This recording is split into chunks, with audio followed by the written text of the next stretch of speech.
Le 23 août 1842, dans une plantation de canne à sucre de la paroisse Sainte-Marie en Louisiane, un garçon de 9 ans nommé Théophile fut mordu au poignet gauche par un serpent corail à 3 heures de l'après-midi.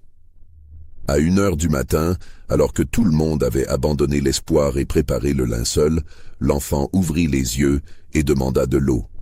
Les médecins présents jurèrent n'avoir jamais vu pareille chose.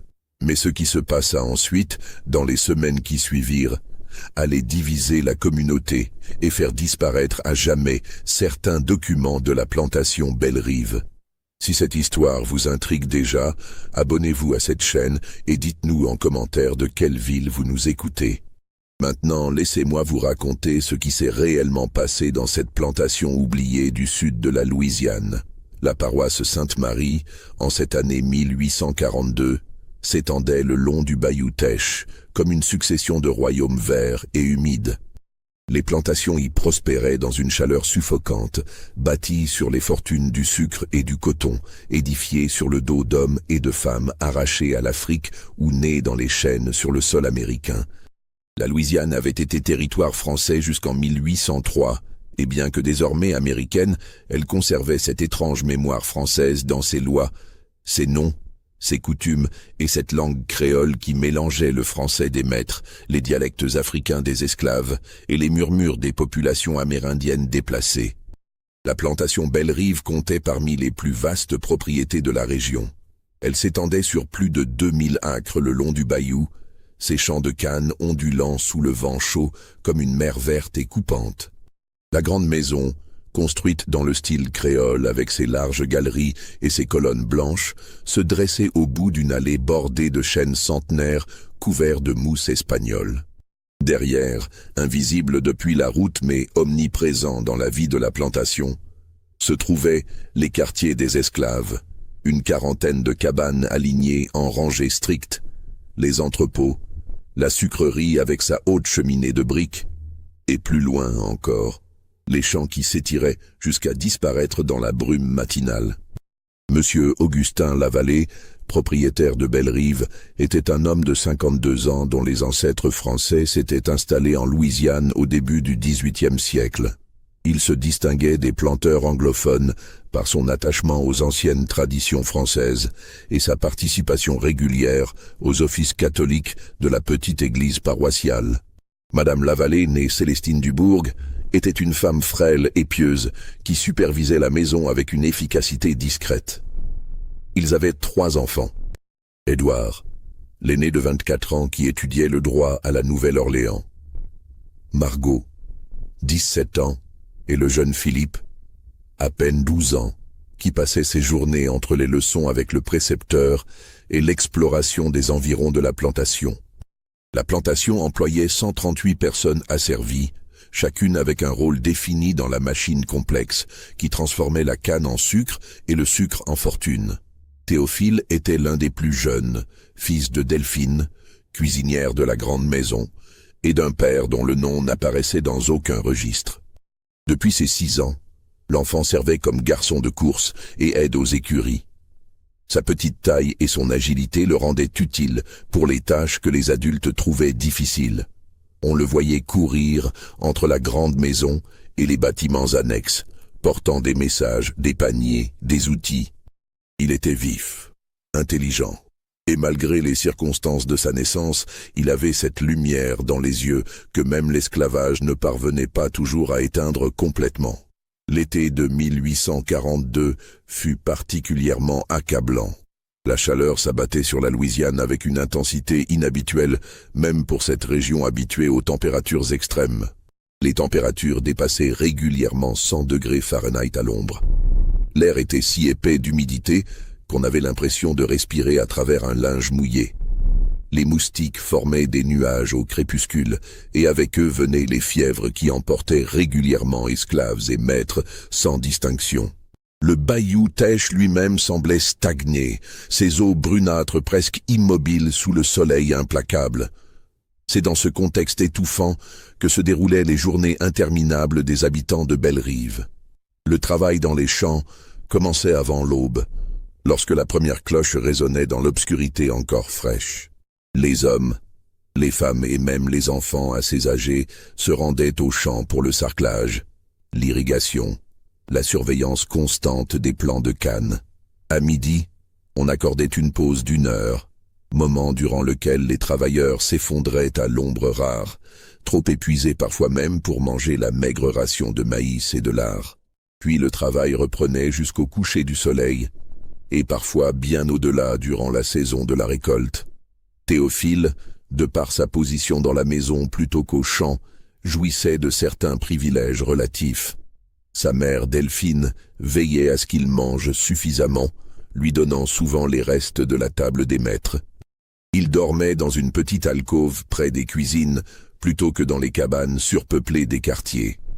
Et surtout, il avait développé une relation particulière avec le jeune Philippe Lavallée. Les deux garçons, séparés par seulement 3 ans d'âge, mais par un gouffre social infranchissable, passaient néanmoins du temps ensemble. Philippe, enfant solitaire et curieux, trouvait en Théophile un compagnon pour ses explorations, quelqu'un qui connaissait tous les recoins de la plantation, qui savait où trouver les nids d'oiseaux, où les tortues pondaient leurs œufs, où le bayou créait ses petites criques secrètes. Le régisseur de la plantation, un homme nommé Jacques Ferrand, était une figure centrale dans l'ordre quotidien de Bellerive. Originaire de France, arrivé en Louisiane 15 ans plus tôt avec peu de ressources mais beaucoup d'ambition, il avait gravi les échelons pour devenir l'homme de confiance de M. Lavallée. C'était lui qui supervisait le travail au champ, distribuait les punitions, gérait les comptes de la production. Grand, maigre, avec des yeux gris qui ne semblaient jamais cligner, Ferrand inspirait la crainte plutôt que le respect. Il menait la plantation avec une efficacité brutale, convaincu que seule la discipline stricte pouvait maintenir l'ordre parmi une population aussi nombreuse d'esclaves.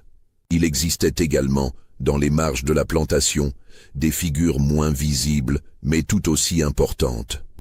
Vieille Séraphine, par exemple, une femme d'au moins 70 ans, trop âgée désormais pour le travail des champs, qui vivait dans une cabane isolée près du bayou.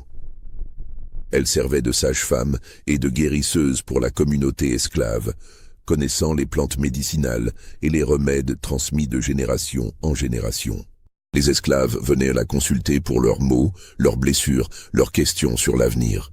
Madame Lavallée elle-même, bien qu'elle n'en parlât jamais ouvertement, avait plus d'une fois fait appel aux connaissances de Séraphine lorsque le médecin de la paroisse s'avérait impuissant face à certaines afflictions. C'était dans cet univers complexe, avec ses hiérarchies rigides et ses dépendances mutuelles, ses cruautés quotidiennes et ses rares moments de grâce, que la vie s'écoulait à Bellerive. Et c'est dans ce cadre que se déroula, ce 23 août 1842, un événement qui allait perturber profondément l'ordre établi. La matinée du 23 août avait commencé comme toutes les autres. La cloche avait sonné à 5 heures, tirant les travailleurs de leur sommeil trop bref. Dans la grande maison, Delphine avait allumé les feux de la cuisine alors que l'aube pointait à peine. Théophile, déjà debout, l'aidait à préparer le petit déjeuner de la famille. L'air était déjà lourd, annonçant une journée encore plus étouffante que les précédentes. Vers 8 heures, M. Ferrand appela Théophile. Il fallait porter un message urgent au contremaître responsable de la section nord des champs de canne, à près d'1 mile de la grande maison. C'était le genre de course que Théophile effectuait régulièrement. Et il partit sans hésitation, le bout de papier plié soigneusement dans la poche de sa chemise en coton rapiécé. Il connaissait le chemin par cœur. Suivre d'abord l'allée principale jusqu'au carrefour des 2 grands chênes, puis emprunter le sentier étroit qui longeait le canal d'irrigation, traverser le petit pont de bois au-dessus du fossé et enfin atteindre les champs du nord. Le trajet prenait habituellement 20 minutes. Théophile courait pieds nus sur le sentier poussiéreux, esquivant les racines noueuses et les pierres saillantes avec l'agilité de ceux qui ont toujours marché sans chaussures. À mi-chemin, là où le sentier passait sous un grand cyprès chauve, dont les racines aériennes créaient comme une cathédrale naturelle, Théophile s'arrêta un instant pour reprendre son souffle. C'est à ce moment précis, à 3 heures de l'après-midi, selon le témoignage ultérieur de plusieurs personnes qui entendirent son cri, que Théophile fut mordu. Il avait posé sa main gauche sur une souche d'arbre couverte de mousse pour se stabiliser. Le serpent corail, endormi dans une crevasse du bois mort, réagit avec la vitesse fulgurante caractéristique de son espèce. Ses crocs s'enfoncèrent dans le poignet du garçon, juste au-dessus du pouls. Théophile hurla, un cri aigu de douleur et de terreur qui porta loin dans l'air stagnant de l'après-midi. Il retira violemment son bras, le serpent tomba au sol et disparut immédiatement dans les hautes herbes avec son ondulation caractéristique. Mais Théophile avait eu le temps de le voir. Les bandes de couleurs vives, rouge, jaune et noir, dans cet ordre précis qui distinguait le serpent corail mortel de ses cousins inoffensifs. Rouge touche jaune, tue un homme, disait le dicton local que même les enfants connaissaient. Théophile savait ce que cela signifiait, la panique s'empara de lui immédiatement. Il serra son poignet de sa main droite, sentant déjà le sang qui coulait des 2 petites perforations laissées par les crocs. La douleur était intense, brûlante, se propageant rapidement le long de son avant-bras. Il se mit à courir vers les champs nord, ne sachant que faire d'autre, son esprit d'enfant submergé par la terreur. Les travailleurs au champ le virent arriver, titubant déjà, son bras gauche serré contre sa poitrine. Serpent corail, réussit-il à halter avant de s'effondrer dans la terre meuble entre les rangées de cannes. Le contremaître, un homme nommé Silas, comprit immédiatement la gravité de la situation. Il cria des ordres, envoya un coureur chercher M. Ferrand, un autre chercher vieille Séraphine, et transporta lui-même l'enfant à l'ombre d'un arbre. Théophile tremblait violemment maintenant. Son poignet avait déjà gonflé au double de sa taille normale, la peau tendue et luisante. Des veines rouges apparaissaient, remontant le long de son bras comme des racines empoisonnées. Il gémissait doucement, ses yeux révulsés, sa respiration devenant de plus en plus laborieuse. Vieille Séraphine arriva en premier, marchant aussi vite que ses vieilles jambes le permettaient, portant son sac de toile rempli de ses remèdes. Elle examina la morsure d'un regard expert et secoua lentement la tête. « Micrurus fulvius », murmura-t-elle, utilisant le nom scientifique qu'elle avait appris autrefois d'un médecin. Il n'y a rien à faire. Le venin est déjà dans son sang. Elle fit néanmoins ce qu'elle pouvait. Elle appliqua une pâte de tabac et d'herbe sur la blessure, banda le bras fermement, fit boire à l'enfant une décoction amère de plantes dont elle seule connaissait la composition.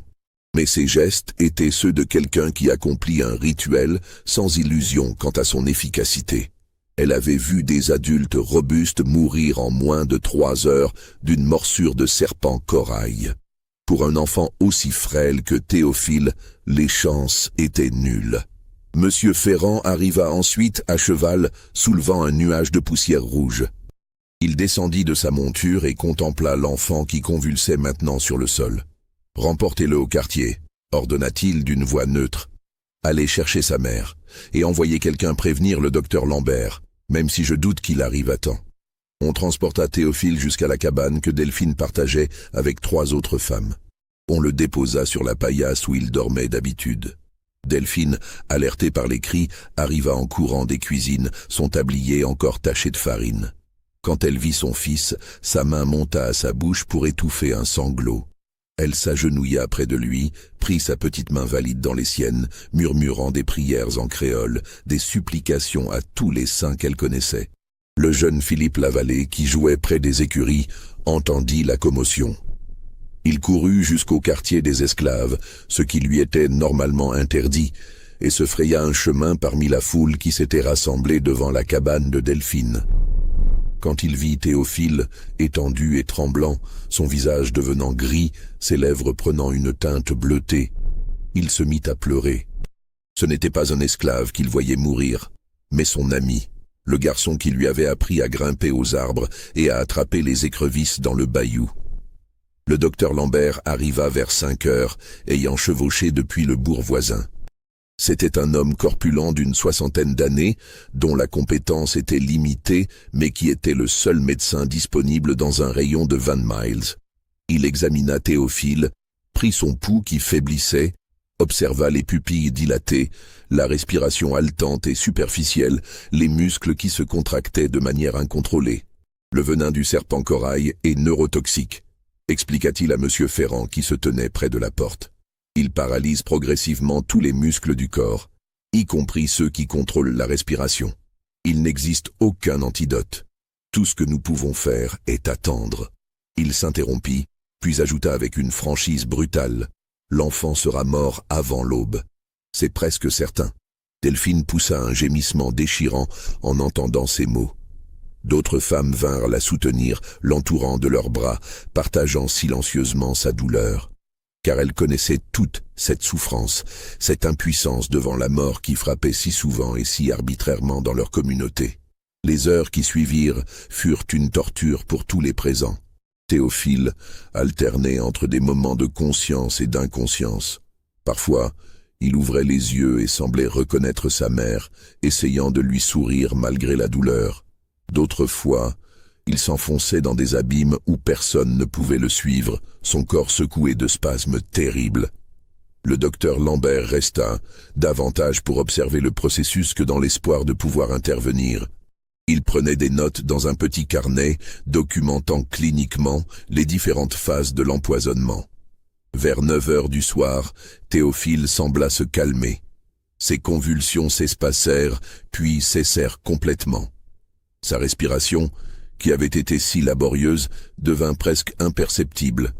Le docteur Lambert prit à nouveau son pouls et secoua la tête. « C'est la fin », dit-il doucement. Son cœur va s'arrêter d'un moment à l'autre. Delphine serra son fils contre elle, berçant son petit corps comme lorsqu'il était bébé, chantonnant une mélodie triste que sa propre mère lui avait apprise.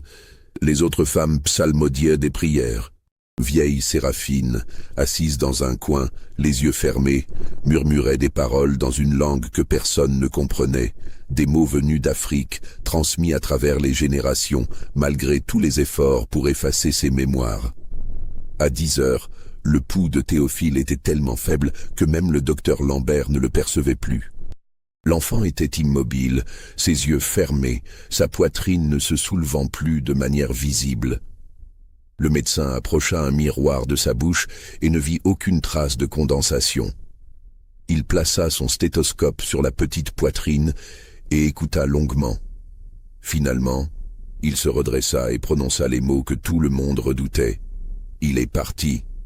L'enfant est mort. » Delphine hurla, un cri d'animal blessé qui déchira la nuit. Les autres femmes se mirent à pleurer et à gémir. Quelqu'un sortit pour sonner la cloche qui annonçait toujours un décès dans la communauté. Son tintement lugubre résonna à travers la plantation, réveillant ceux qui dormaient déjà, annonçant une mort de plus dans ce lieu où la mort était une compagne trop familière. Le docteur Lambert fit ses condoléances, rangea ses instruments et s'apprêta à partir. Monsieur Ferrand, qui était resté à distance pendant toute cette scène, s'approcha de Delphine. « Je suis désolé pour ta perte », dit-il avec une raideur formelle. « L'enfant sera enterré demain matin au cimetière des esclaves. Madame Lavallée a fait dire que tu es dispensé de tes tâches pour 3 jours. » Il se retourna pour partir, puis s'arrêta. « On préparera le linceul cette nuit. Il fait trop chaud pour attendre. » 2 femmes âgées, qui servaient traditionnellement de laveuses des morts dans la communauté, entrèrent avec des bassines d'eau et des linges propres. Elles commencèrent doucement à écarter Delphine du corps de son fils, murmurant des paroles de réconfort. Il fallait laver le corps, le préparer, accomplir les derniers devoirs aux morts. Delphine résista d'abord, refusant de lâcher Théophile, mais finalement elle céda, trop épuisée de chagrin pour continuer à lutter. Les laveuses déposèrent le petit corps sur une table de bois brut. Elles commencèrent à le déshabiller, à le nettoyer avec des gestes pleins de tendresse. L'une d'elles, une femme nommée Suzanne, remarqua quelque chose d'étrange. « Le bras », murmura-t-elle à sa compagne. « Regarde son bras. » Le bras gauche de Théophile, qui avait été si horriblement gonflé et décoloré quelques heures plus tôt, semblait maintenant presque normal. L'enflure avait considérablement diminué. Les veines rouges qui avaient remonté jusqu'à l'épaule avaient pâli. C'était inhabituel, certes, mais les 2 femmes attribuèrent cela au processus mystérieux qui accompagne parfois la mort. Elles continuèrent leur travail en silence. À minuit, le corps était propre, vêtu d'une simple chemise blanche, les mains croisées sur la poitrine. On avait fermé les yeux avec des pièces de monnaie. On avait noué un mouchoir autour de la mâchoire pour maintenir la bouche close. Le linceul blanc attendait sur une chaise, prêt à envelopper le petit corps avant l'enterrement du matin. Delphine était assise près de son fils, tenant une veille silencieuse. Quelques autres personnes étaient présentes, alternant les prières et les chants funèbres à voix basse. Les bougies projetaient des ombres dansantes sur les murs nus de la cabane. Dehors, la nuit louisianaise bruissait de ses 1000 sons habituels. Les grenouilles dans le bayou, les criquets dans les champs, le ululement occasionnel d'un hibou. La vie continuait, indifférente à la mort d'un enfant esclave dans une plantation perdue. C'est à 1h du matin, alors que plusieurs témoins étaient présents et que le corps était déclaré mort depuis 3 heures, que se produisit l'impossible. Théophile ouvrit les yeux. Le premier à remarquer le mouvement fut un homme âgé nommé Jonas, qui somnolait sur un banc près de la porte. Il vit les paupières de l'enfant trembler, puis se soulever lentement. Jonas se figea, le souffle coupé, incapable de faire un son. Ce fut Delphine qui perçut ensuite le changement. Elle regardait fixement le visage de son fils depuis des heures, mémorisant chaque trait, et elle vit ses yeux s'ouvrir, ses yeux qu'elle croyait ne plus jamais revoir vivants. « Théophile » murmura-t-elle, sa voix à peine audible, emplie d'un mélange de terreur et d'espoir impossible. Les autres personnes dans la cabane se tournèrent vers elle, puis vers le corps. Un silence absolu tomba, si profond qu'on entendait le crépitement des bougies. Les lèvres de Théophile bougèrent. « Maman » dit-il d'une voix rauque et faible. « J'ai soif. » Delphine poussa un cri étranglé et porta ses mains à sa bouche. Une des femmes présentes laissa tomber son chapelet et sortit en courant, criant que l'enfant mort était revenu. En quelques minutes, une foule se rassembla devant la cabane. Les nouvelles se propagèrent comme un feu de prairie à travers les quartiers des esclaves, puis atteignirent la grande maison où M. Ferrand fut réveillé par un domestique terrifié. Le docteur Lambert, qui logeait pour la nuit chez un planteur voisin, fut ramené d'urgence à Bellerive. Quand il arriva, vers 2h du matin, il trouva Théophile assis, soutenu par sa mère, buvant lentement de l'eau d'un gobelet en étain. L'enfant était pâle, manifestement affaibli, mais indubitablement vivant et conscient. Le médecin resta bouche bée pendant un long moment. Puis, reprenant ses esprits professionnels, il s'approcha et commença un examen minutieux. Il prit le pouls de Théophile, faible mais régulier. Il écouta son cœur. Les battements étaient là, lents, mais constants. Il examina le bras mordu. L'enflure avait presque complètement disparu, les marques des crocs étaient encore visibles, mais elles semblaient déjà en cours de cicatrisation.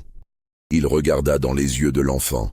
Les pupilles réagissaient à la lumière de la bougie. « C'est impossible », marmonna le docteur Lambert, « j'ai vérifié moi-même.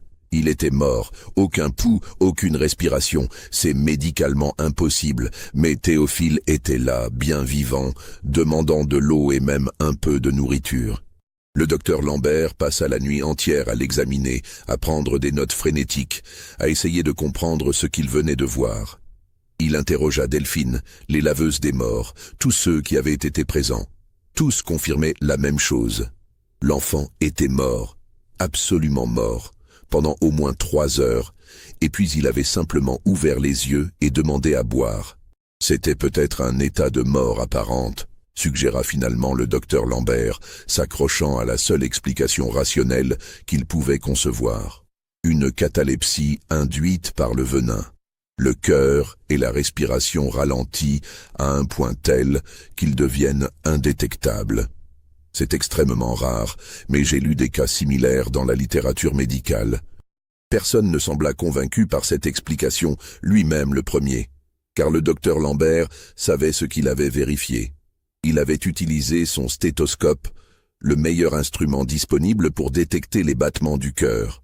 Il avait testé la respiration avec un miroir. Il avait pincé la peau de l'enfant sans obtenir aucune réaction. Selon toutes les connaissances médicales de l'époque, Théophile avait été mort. L'aube se leva sur une plantation transformée par l'événement. La nouvelle s'était répandue non seulement à Bellerive, mais aussi aux propriétés voisines.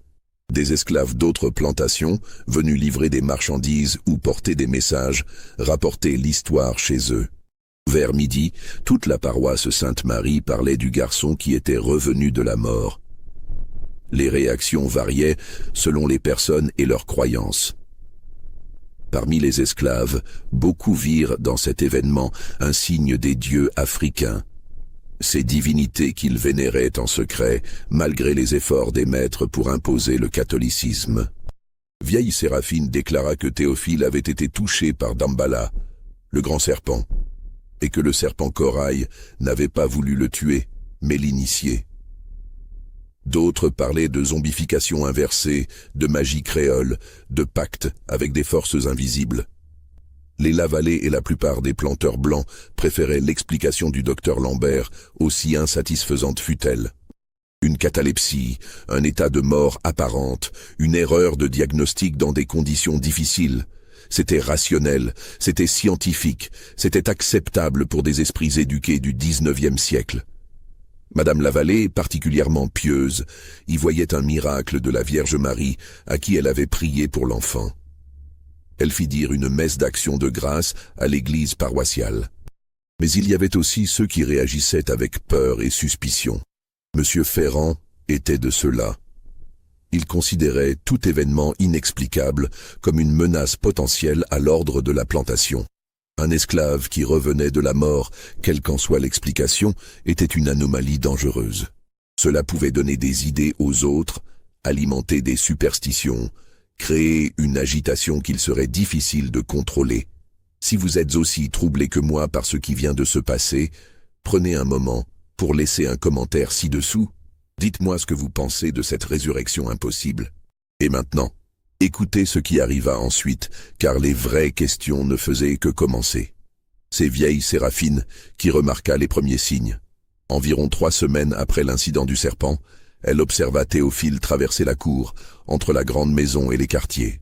L'enfant portait un panier de linge propre, une tâche ordinaire qu'il accomplissait plusieurs fois par semaine. Mais ce qui attira l'attention de Séraphine fut la manière dont il marchait. Ses pas étaient plus assurés, plus délibérés qu'auparavant. Et il y avait quelque chose dans son regard, une intensité nouvelle, comme s'il voyait le monde différemment. Elle l'appela. « Théophile, viens ici, mon enfant. » Le garçon obéit, posant son panier et s'approchant de la vieille femme qui était assise à l'ombre de sa cabane, comme elle le faisait souvent. Séraphine le regarda longuement, ses yeux plissés scrutant le visage de l'enfant. « Comment te sens-tu » demanda-t-elle en créole. « Bien, mamie Séraphine, » répondit Théophile. « Je me sens bien. Tu te souviens de quelque chose, de quand tu étais mort ?» Théophile hésita. Personne ne lui avait posé la question aussi directement. « J'ai des images, comme des rêves, mais je ne sais pas si c'était réel. » Séraphine hocha la tête lentement. « Les esprits t'ont touché, mon garçon. Tu as été choisi pour quelque chose. Je ne sais pas quoi, mais tu portes maintenant une marque. Fais attention.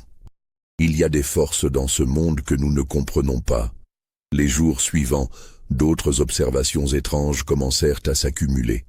Delphine remarqua que son fils semblait connaître des choses qu'il ne devrait pas savoir. Un matin, il lui dit « Maman, ne laisse pas le jeune maître sortir aujourd'hui. Il va se faire mal. » Delphine, bien qu'étonnée, n'y prêta pas vraiment attention jusqu'à ce que, cet après-midi-là, Philippe Lavallée tombe de son cheval et se casse le bras. C'était peut-être une coïncidence, mais cela laissa Delphine mal à l'aise. Un autre jour, Théophile dit à un groupe d'esclaves qui partaient au champ « Le grand chêne près du canal va tomber. N'allez pas par là. » Les hommes rirent de cet avertissement d'un enfant. Mais dans l'après-midi, un orage soudain frappa la plantation et le chêne en question, déjà affaibli par la maladie, s'effondra avec fracas, bloquant le sentier exactement où les travailleurs auraient été s'ils l'avaient emprunté au moment habituel. Ces incidents, pris séparément, auraient pu être attribués au hasard, mais ils s'accumulaient, créant un motif troublant. Les autres esclaves commençaient à regarder Théophile avec un mélange de respect et de crainte. Certains venaient le consulter, lui demandant des conseils sur des problèmes personnels, comme s'il avait acquis une sagesse surnaturelle. Théophile, mal à l'aise avec cette attention, essayait de l'éviter autant que possible. Monsieur Ferrand, comme il l'avait prédit, ne voyait rien de bon dans tout cela.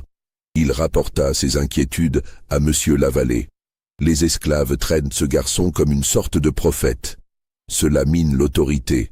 Ils écoutent ses paroles plus que les nôtres. Pendant ce temps, dans les quartiers des esclaves, une autre dynamique se développait.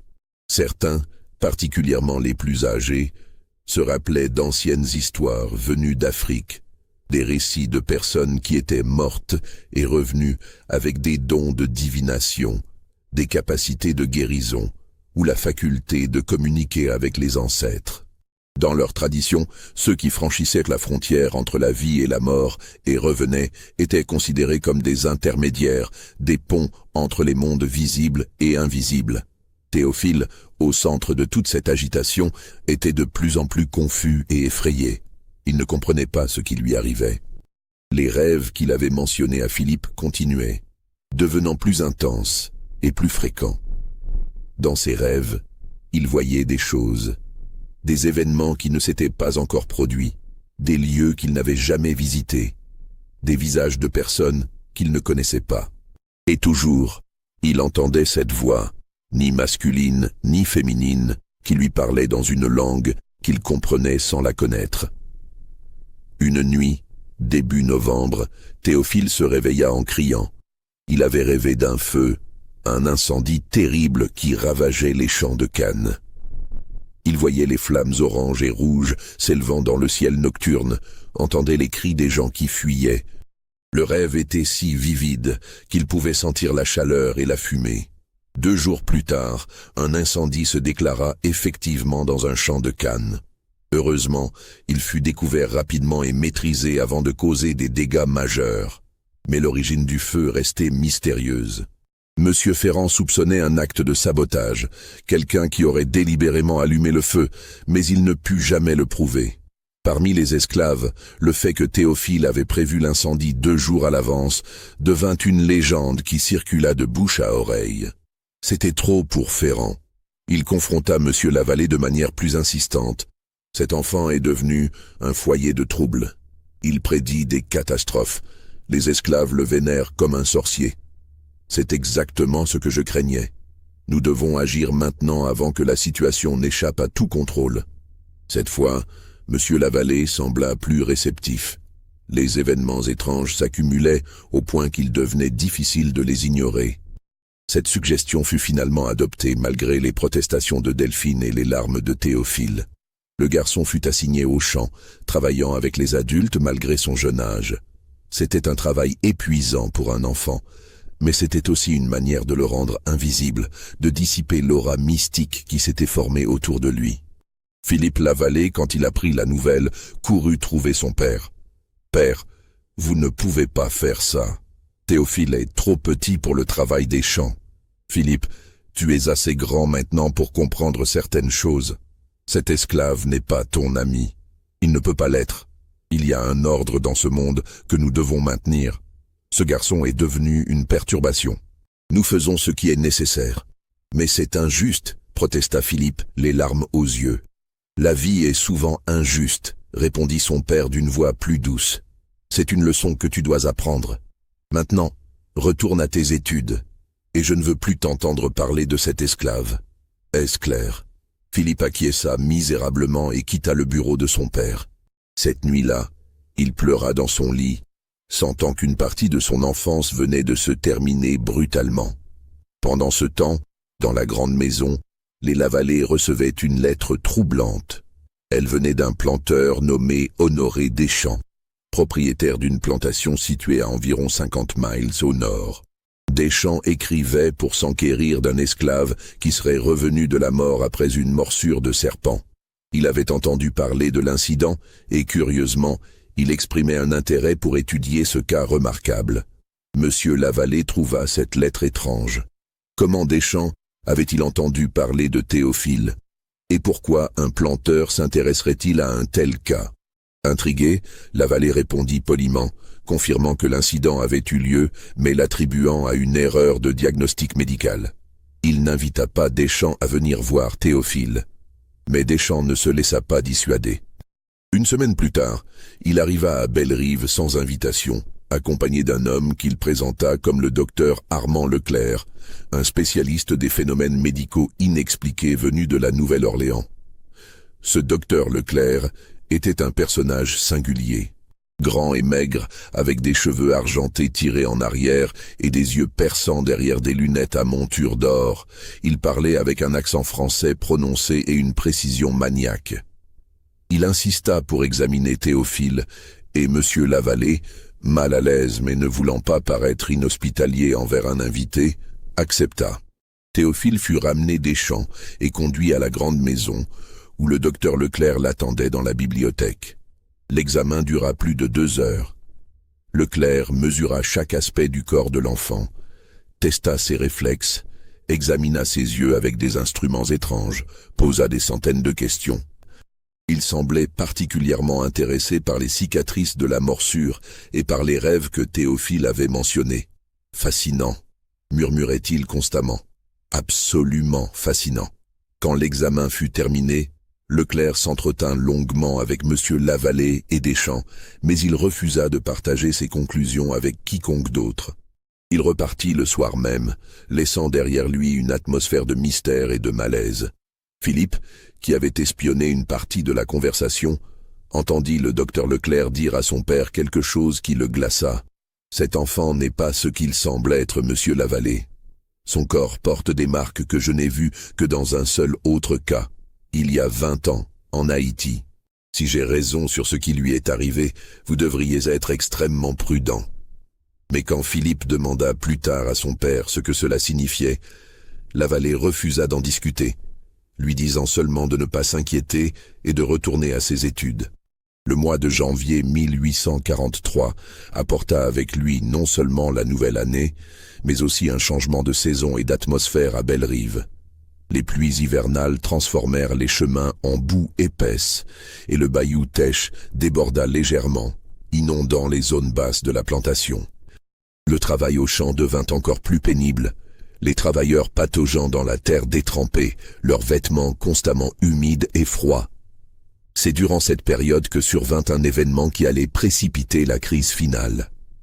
Le 14 janvier, Margot Lavallée, la fille de 17 ans de la famille, tomba gravement malade. Elle développa une fièvre violente accompagnée de délires et de convulsions. Le docteur Lambert fut appelé d'urgence et diagnostiqua une méningite, une affection souvent mortelle à cette époque où les antibiotiques n'existaient pas encore. Toute la grande maison fut plongée dans l'angoisse. Madame Lavallée ne quittait plus le chevet de sa fille, priant constamment, alternant entre l'espoir et le désespoir.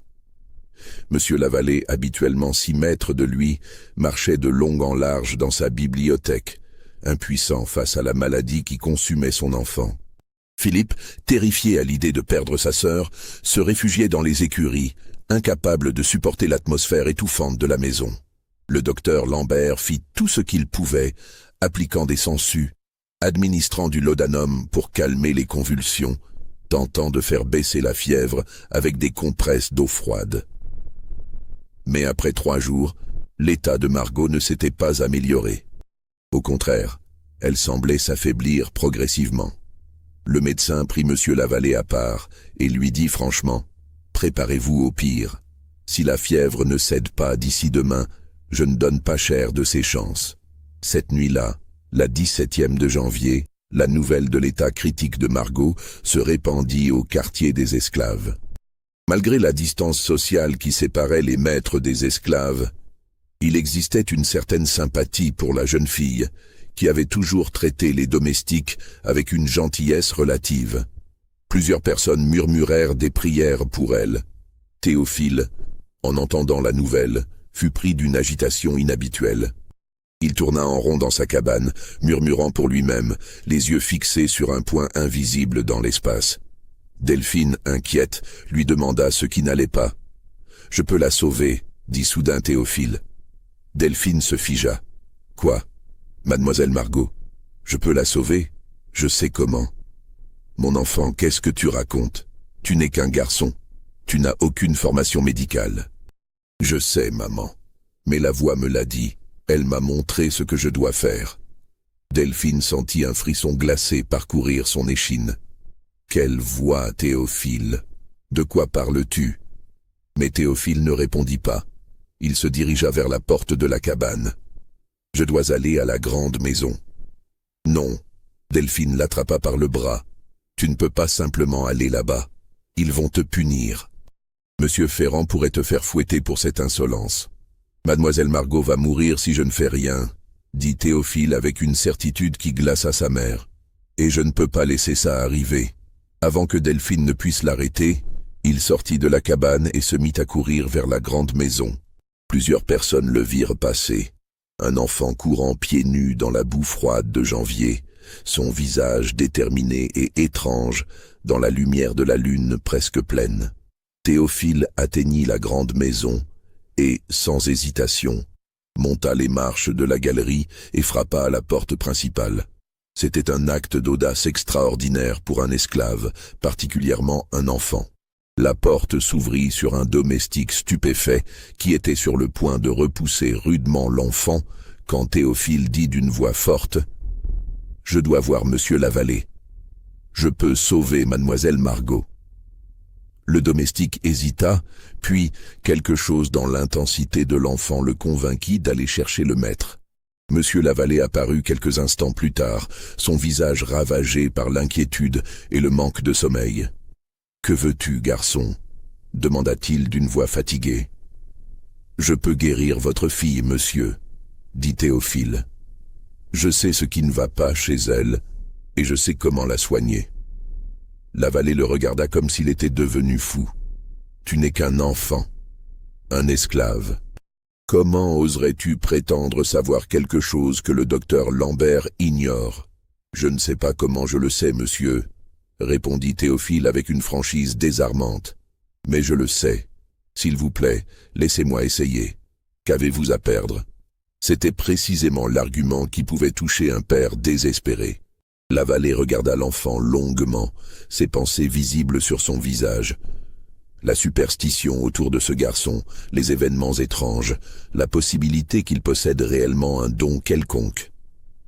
Et par-dessus tout, le fait que sa fille était en train de mourir et que tous les moyens conventionnels avaient échoué. « Si tu entres dans cette maison et que tu échoues, dit finalement Lavallée d'une voix dure, je te ferai fouetter jusqu'à ce que tu ne puisses plus te tenir debout. Est-ce que tu comprends? » « Oui, monsieur, » répondit Théophile sans ciller. « Je comprends. » Lavallée fit signe à l'enfant d'entrer.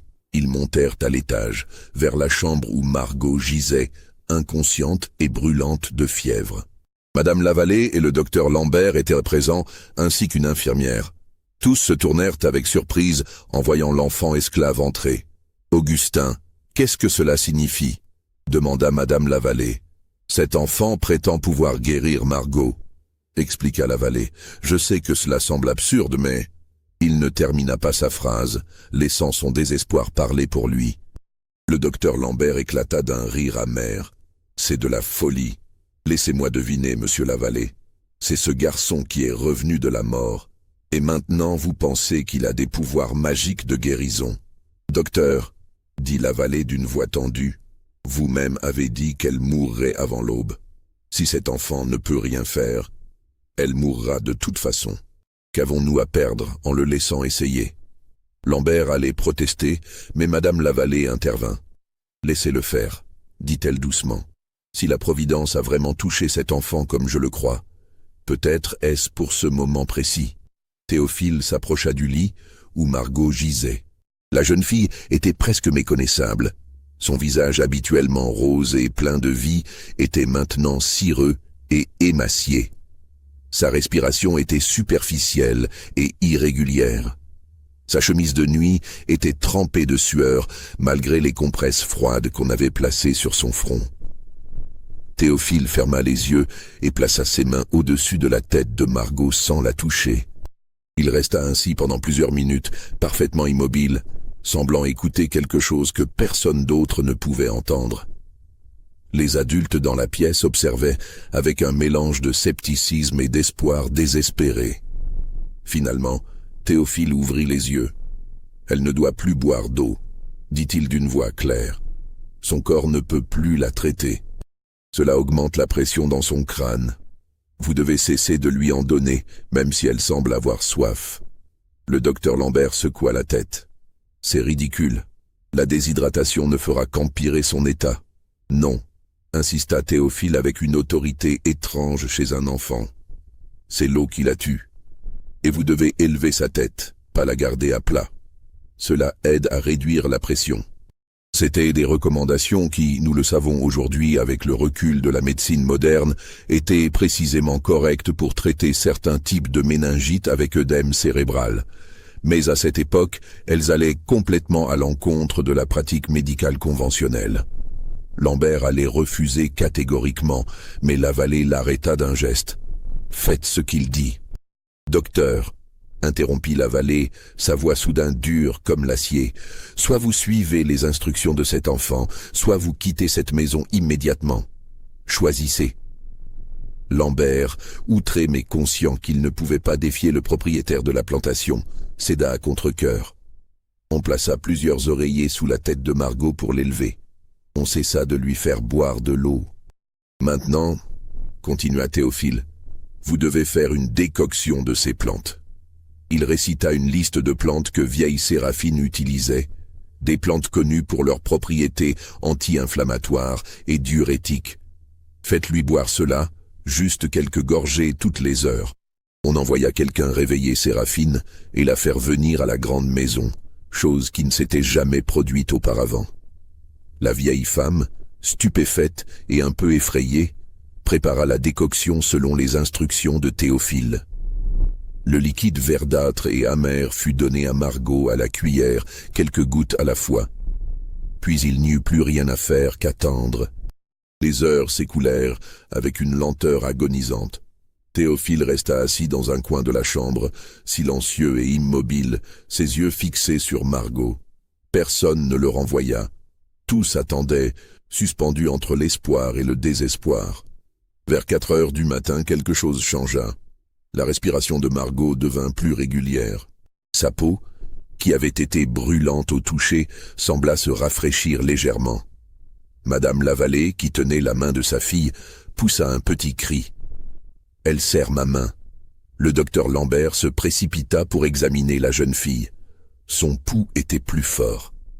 Sa température, bien qu'encore élevée, avait commencé à baisser. « C'est incroyable », murmura-t-il. À l'aube, Margot ouvrit les yeux. Elle était encore très faible, désorientée, mais elle était consciente. Elle reconnut ses parents, murmura quelques mots incompréhensibles, puis se rendormit dans ce qui était visiblement un sommeil naturel, et non plus le coma fiévreux qui l'avait tenue captive. Madame Lavallée éclata en sanglots de soulagement. Monsieur Lavallée, les larmes aux yeux, serra sa femme dans ses bras. Philippe, qui avait veillé toute la nuit près de la porte de la chambre, entra en courant et s'agenouilla près du lit de sa sœur, pleurant et riant en même temps. Le docteur Lambert, malgré son scepticisme initial, dut admettre l'évidence. « Je ne comprends pas comment, » dit-il lentement, « mais cet enfant a fait ce que je n'ai pas pu faire. Il a sauvé cette jeune fille. » Tous les regards se tournèrent vers Théophile, toujours assis dans son coin. L'enfant semblait épuisé, vidé, comme si accomplir cette guérison lui avait coûté quelque chose d'essentiel. Mais il souriait faiblement, heureux d'avoir pu empêcher une mort qu'il aurait considérée comme injuste. Monsieur Lavallée s'approcha de lui. « Tu as sauvé ma fille », dit-il d'une voix épaisse d'émotion. « Je ne sais pas comment te remercier. Demande-moi ce que tu veux, n'importe quoi, et si c'est en mon pouvoir, je te l'accorderai. » Théophile leva les yeux vers lui. Pendant un moment, un désir fou traversa son esprit. Demander sa liberté, la liberté de sa mère, partir loin de Belle-Rive. Mais il savait que c'était trop. Même la vie de sa fille ne vaudrait jamais autant aux yeux d'un propriétaire d'esclaves. « Je veux juste retourner travailler avec maman aux cuisines, » dit finalement Théophile. « Plus de chant. S'il vous plaît. Lavallée acquiesça immédiatement. Accordé. Tu travailleras avec ta mère, et tu ne seras plus jamais envoyé au champ. Ce n'était pas la liberté, mais c'était quelque chose. C'était un pas loin de la brutalité du travail agricole, un retour vers une vie légèrement moins dure. Théophile l'accepta avec gratitude, mais cet acte de guérison, aussi remarquable fut-il, eut des conséquences que personne n'avait prévues.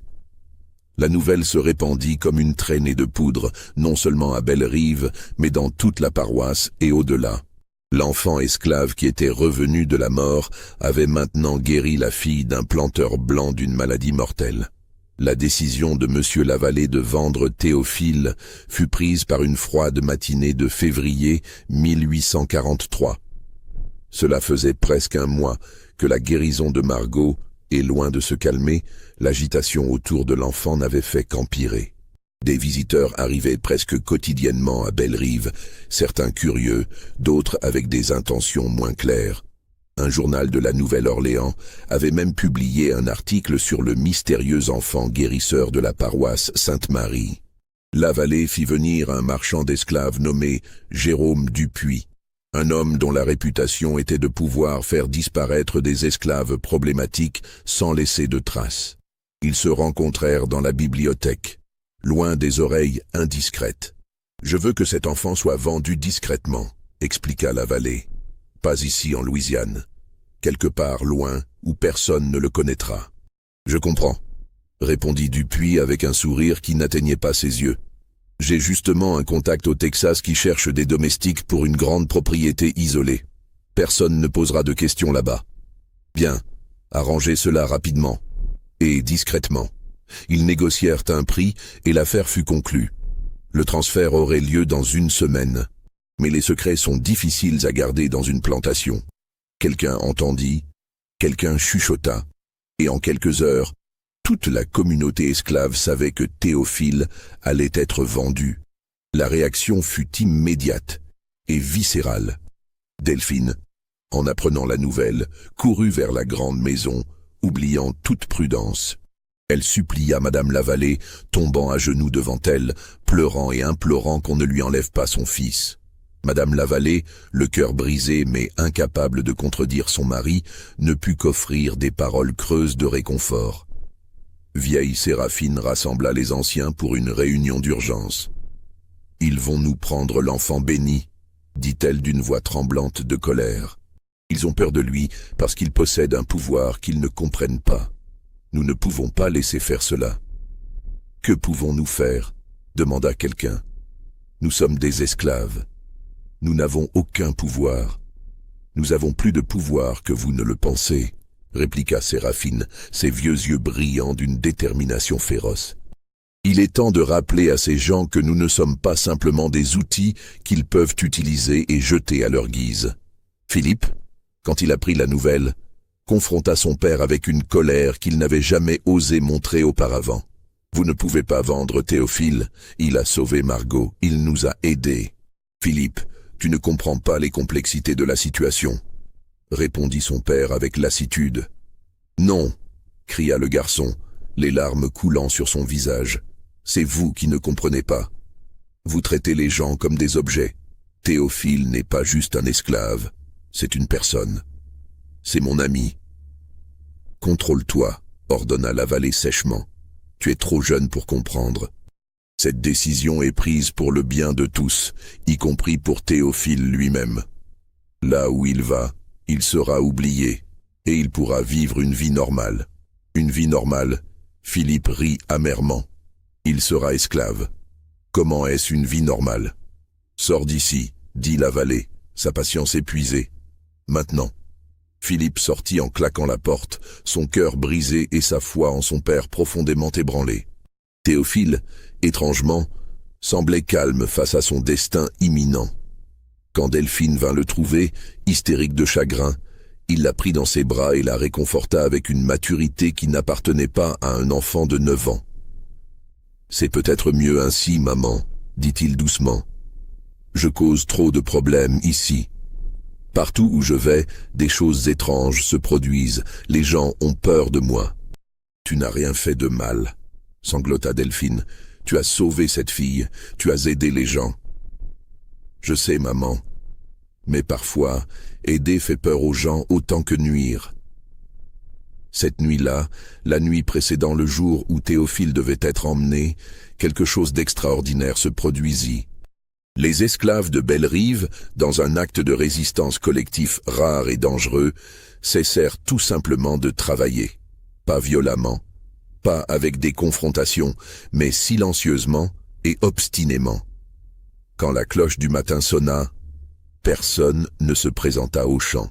Les cuisines restèrent froides, les écuries n'étaient pas entretenues.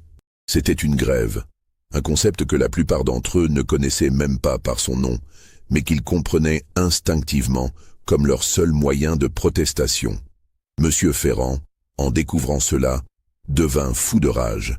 Il parcourut les quartiers en criant des menaces, promettant des fouets et des punitions, mais personne ne bougea. Les gens restèrent simplement dans leurs cabanes ou assis dehors, silencieux, attendant.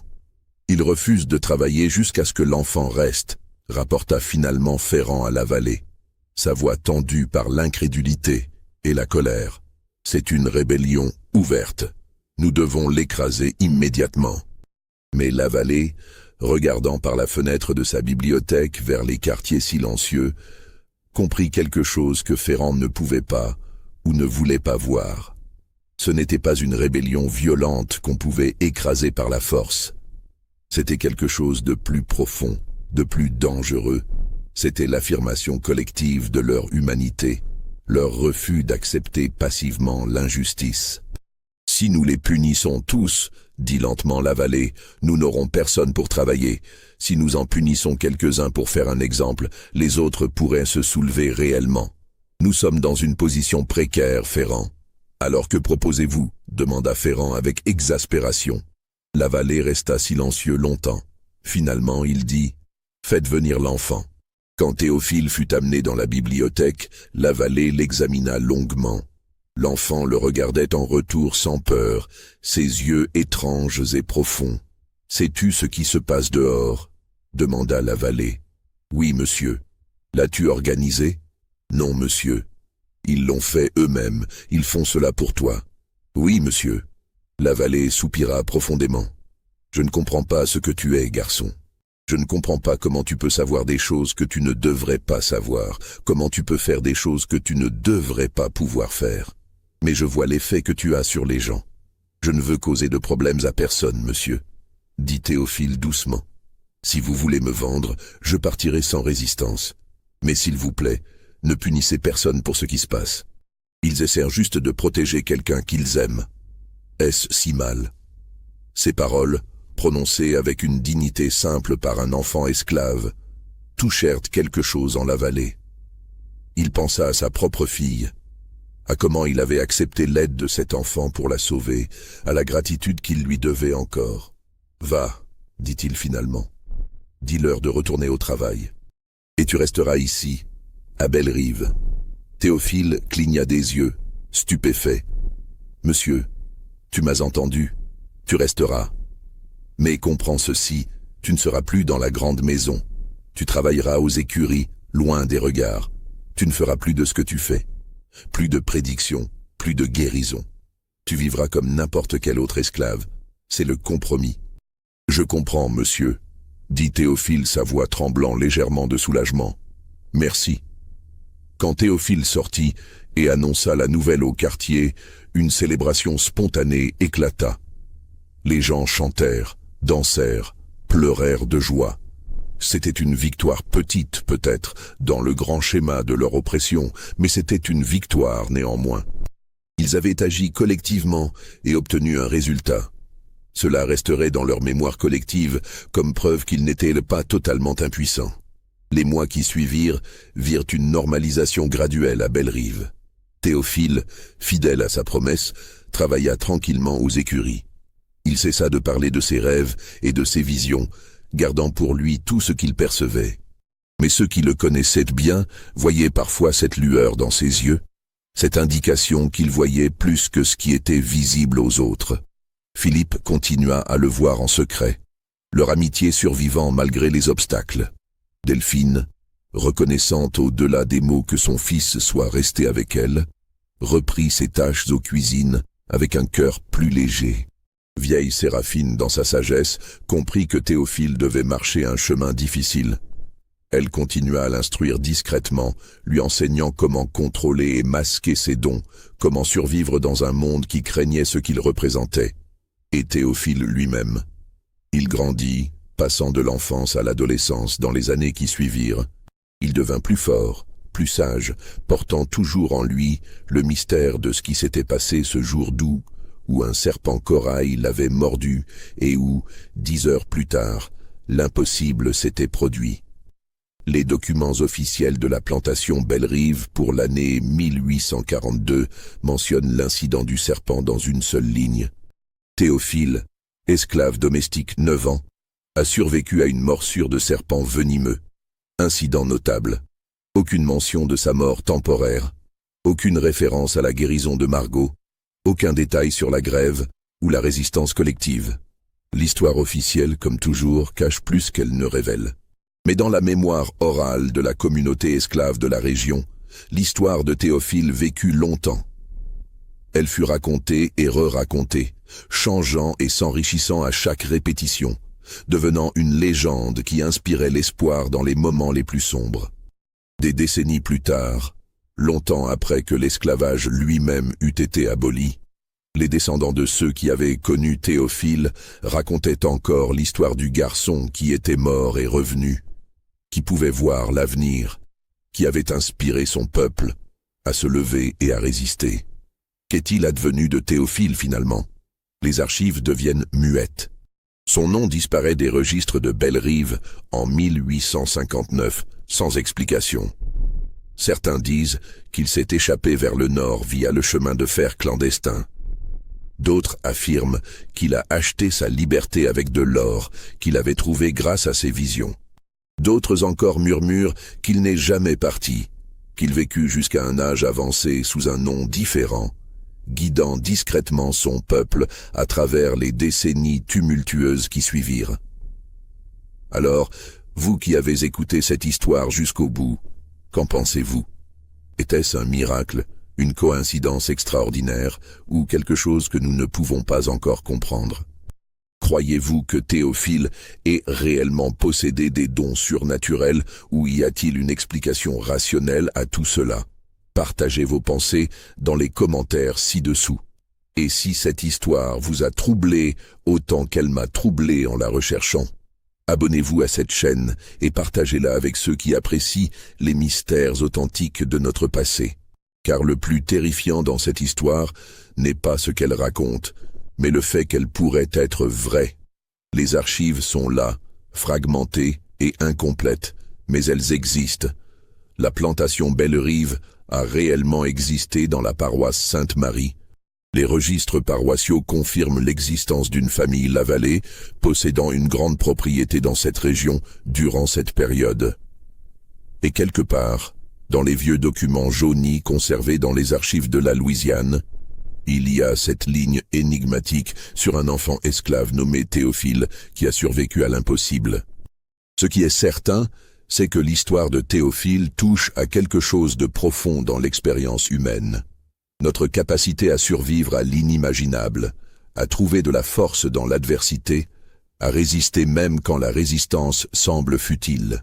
C'est une histoire sur les mystères de la vie et de la mort, sur les dons et les malédictions, sur la manière dont les événements extraordinaires peuvent émerger des circonstances les plus sombres. Et si jamais vous vous retrouvez en Louisiane, dans la région du Bayou Teche, et si vous entendez parler d'une vieille plantation abandonnée avec des chênes centenaires couverts de mousse espagnole, peut-être devriez-vous vous arrêter et écouter. Car on dit que par certaines nuits, quand la lune est pleine et que le vent souffle doucement à travers les champs vides, on peut encore entendre l'écho d'une cloche qui sonne et le murmure d'une voix d'enfant qui raconte des histoires du futur, des avertissements jamais entendus, des vérités que personne ne voulait croire. Que vous choisissiez de croire ou non, une chose est certaine. Le 23 août 1842, quelque chose d'extraordinaire s'est produit dans une plantation de la paroisse Sainte-Marie. Quelque chose qui défia toute explication. quelque chose qui changea à jamais la vie de tous ceux qui en furent témoins, et quelque chose qui continue même aujourd'hui à nous interroger sur les limites de ce que nous considérons comme possible.